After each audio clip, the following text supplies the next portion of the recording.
T20 ప్రపంచ cup semi-final మ్యాచ్‌లో సంజు శాంసన్ అదరగొట్టాడు. ముంబైలోని వాంఖెడే స్టేడియం వేదికగా జరిగిన మ్యాచ్‌లో సంజు శాంసన్ చెలరేగాడు. 42 బాళ్లలో 89 పరుగులు చేశాడు. అందులో 8 ఫోర్లు, 7 సిక్స్‌లున్నాయి. అయితే సంజు ఓ అరుదైన రికార్డు కూడా సాధించాడు. టీ20 ప్రపంచ కప్ చరిత్రలో ఓ ఎడిషన్‌లో అత్యధిక సిక్సర్లు కొట్టిన భారత ప్లేయర్‌గా చరిత్ర సృష్టించాడు.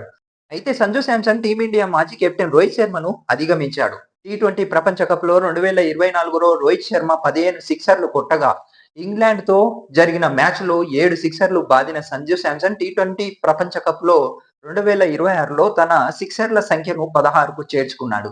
అయితే ఇప్పుడు ఇంకా మ్యాచ్‌లు ఉన్నాయి కాబట్టి న్యూజిలాండ్‌తో జరిగే మ్యాచ్ ఉంది కాబట్టి ఈ నెల 8వ తేదీన ఆ రోజు 20 వరకు చేరవచ్చు అని అనుకుంటున్నారు చాలామంది.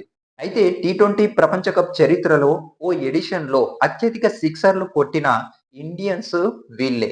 ఫస్ట్ నంబర్ వచ్చేసి సంజు శాంసన్ 2026లో టీ20 ప్రపంచ కప్‌లో 16 సిక్స్‌లు కొట్టాడు. దాని తర్వాత సెకండ్ ప్లేస్‌లో రోహిత్ శర్మ 15 సిక్స్‌లు కొట్టాడు. 2024 టీ20 ప్రపంచ కప్‌లో. దాని తర్వాత శివం దూబే 15 సిక్సర్లు కొట్టాడు. 2026 టీ20 ప్రపంచ కప్‌లో. దాని తర్వాత ఇషాన్ కిషన్ 14 సిక్స్‌లు కొట్టాడు.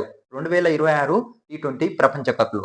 దాని తర్వాత హార్దిక్ పాండ్యా 2026 టీ20 ప్రపంచ కప్‌లో ఆయన గూడా 14 సిక్సర్లు కొట్టాడు. నెక్స్ట్ వచ్చే సండే అంటే 8వ తారీఖు సంజు శాంసన్ ఎన్ని సిక్సర్లు కొడతాడో వెయిటింగ్ చేయాల్సిందే.